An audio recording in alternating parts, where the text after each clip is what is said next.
Welcome to DOS 1 Hunt. I'm Xiao Pierre Ruth for Information Week. And in this episode, we're going to be taking a look at the IT infrastructure resilience that we've seen in 2024 in the context of the outages, significant outages that have taken place, and how the systems kind of came back from the CrowdStrike outage was, significant, but there were definitely other times and places where things didn't exactly work right.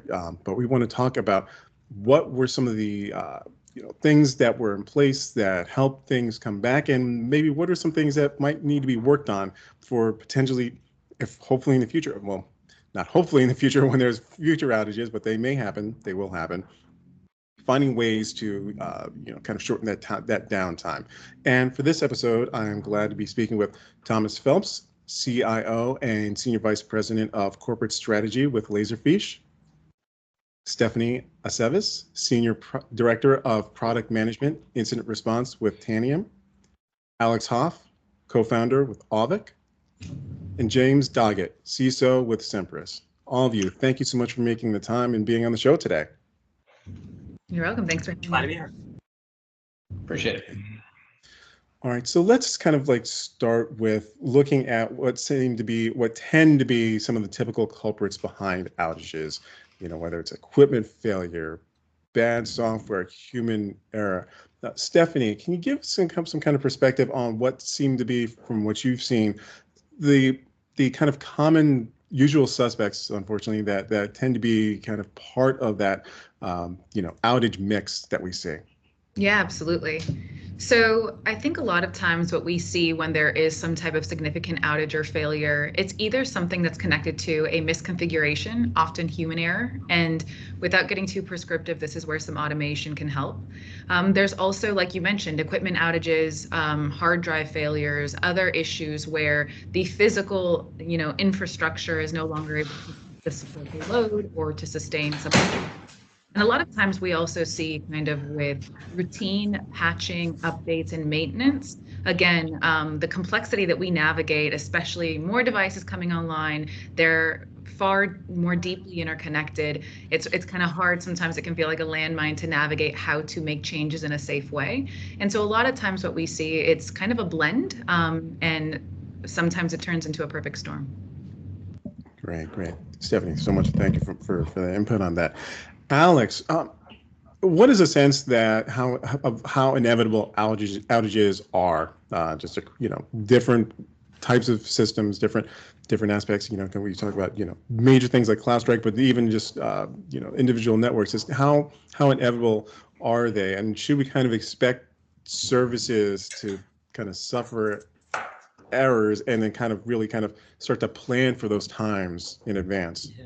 For sure. So I'll break it down to two things, building on what Stephanie said. Like, where there's change, there is the chance of failure. And I think from my experience from building a software company and having visibility into networks, change and failure is inevitable. It's really how you plan for and deal with it that makes you stand out from that. From a software point of view, we always used to say, cooler heads prevail. When something goes wrong, because we know it will be, plan for root cause analysis, plan for incident response, have key stakeholders identified ahead of time so people don't run around with their heads cut off screaming that there's a problem. So again, I think some pre-planning can help. From the chance of failure, it's like just plan for it and build on that experiences that you've had in the past, and you can plan for high availability depending on budgets. You can plan for resiliency. But I think just expect it and plan for it. Great. Alex, thank you so much for that. Thomas, CrowdStrike, of course, got a lot of attention due to the scope of its impact. Are there types of outages that seem to be recurring that maybe not be at that scale, but seem to be kind of usual, kind of like revolving door? Okay, this seems to be a kind of an outage that we tended to see, be it like a network or cloud or other examples. Yeah, Sammy, you mentioned CrowdStrike. Imagine, over 8 million machines being impacted in the course of 78 minutes, where those machines are up. You can expect to see continued network and cloud outages for all your vendors, especially with some of the major hyperscalers like AWS and GCP and others. Even this Sunday, I was checking the admin dashboard for Microsoft, and I was trying to access some Power BI reports on Sunday night around 7:19 p.m. And there was about a 2.5 outage where you could not access certain reports. The Microsoft Admin Center for certain geographies wasn't available to people trying to log into it as well about a week ago. So I think, organizations should plan for these types of outages, whether it's network, cloud application, or services, and make sure they have the right plans in place to anticipate these outages and make sure that their systems and processes are highly resilient. They will happen. Software fails, hardware fails, it's inevitable. Can I just build on that one just for one moment there? I think the one thing that, speaking as a vendor, doing canary deployments, whether it's from a software rollout point of view or when you are deploying a third-party patch or system, and you phase it out because if there is a problem, you want to manage that blast radius. Gotcha. Thank you for that input, both of you. James, and kind of actually piggybacking off of that, is it sufficient these days to just back up files and resources as part of kind of the outage prep plan? What else should organizations kind of consider to include in their plans for the potential for outages in the future?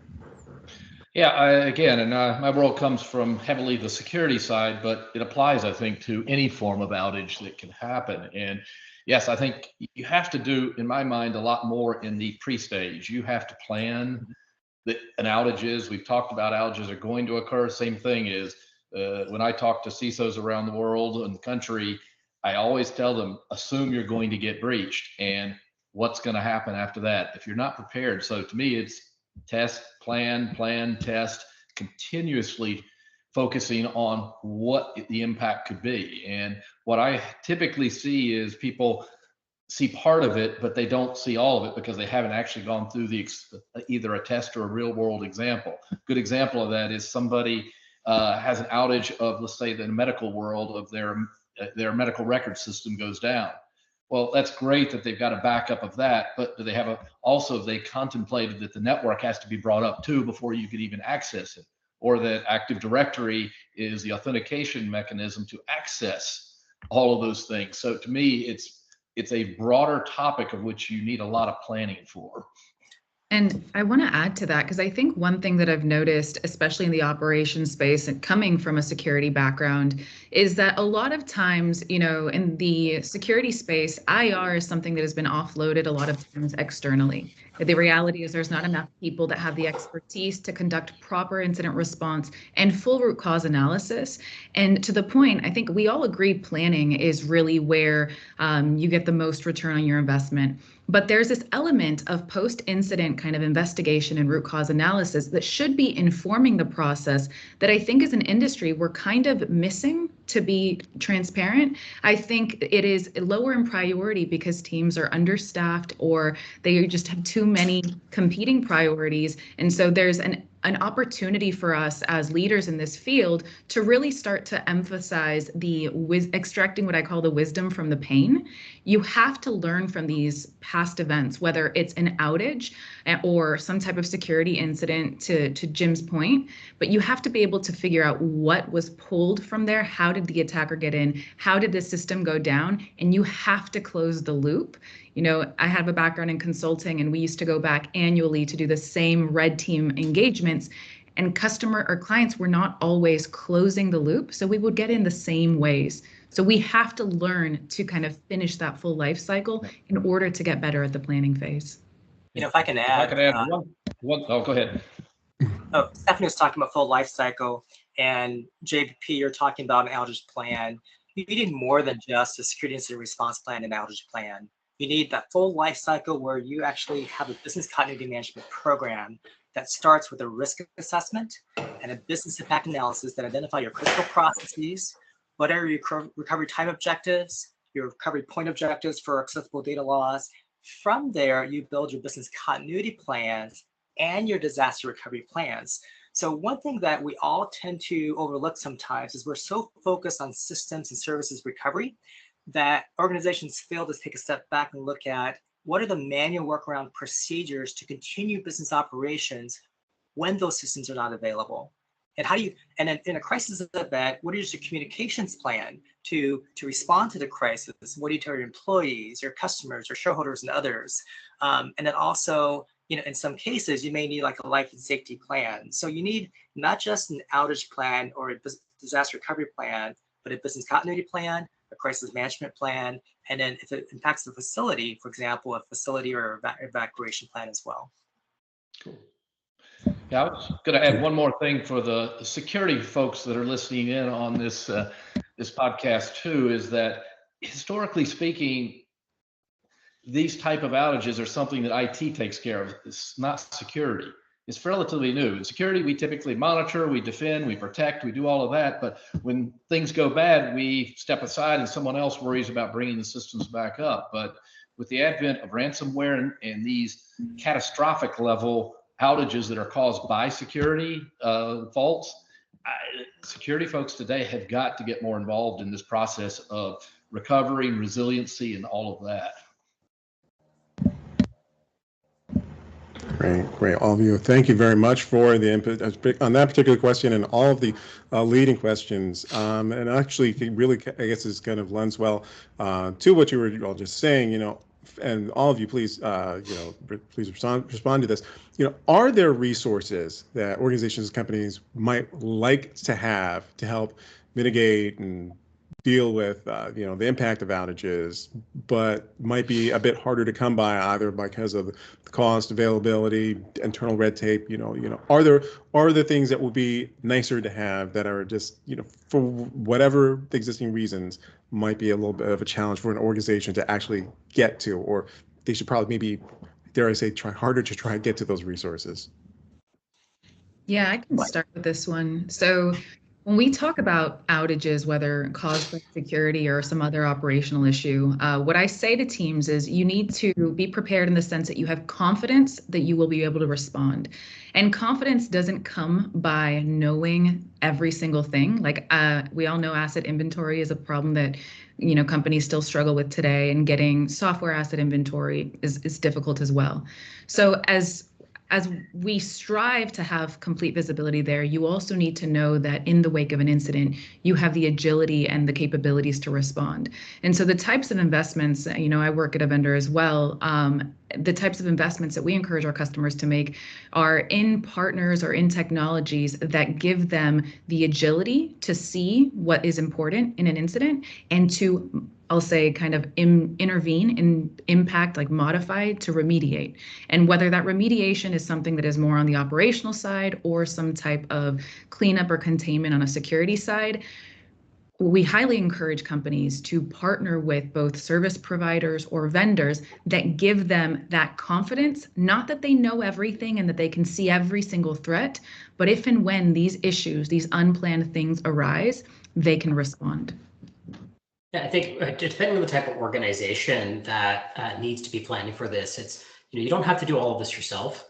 Auvik works with a lot of vendors such as managed service providers Auvik works with a lot of service providers such as MSPs or MSSPs that could be a strategic partner to help you on a day-to-day basis or on an as-needed basis in the event of a potential issue. So I think going back to the comments made by everybody, planning, you have to have the planning.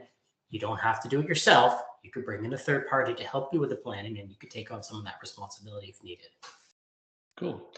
I add a little bit to that. I think I've always felt that almost everyone needs some, I'll call it technical help when a large outage, be it caused by a security incident or just an accident.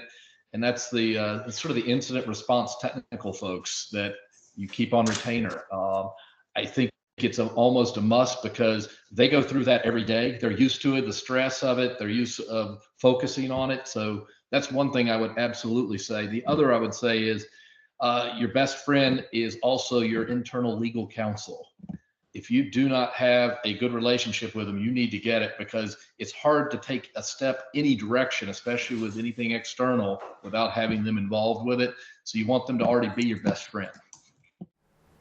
To listen to the entire conversation, look for the DOS1 Hunt podcast on Spreaker, Spotify, Amazon Music, and other popular podcast platforms.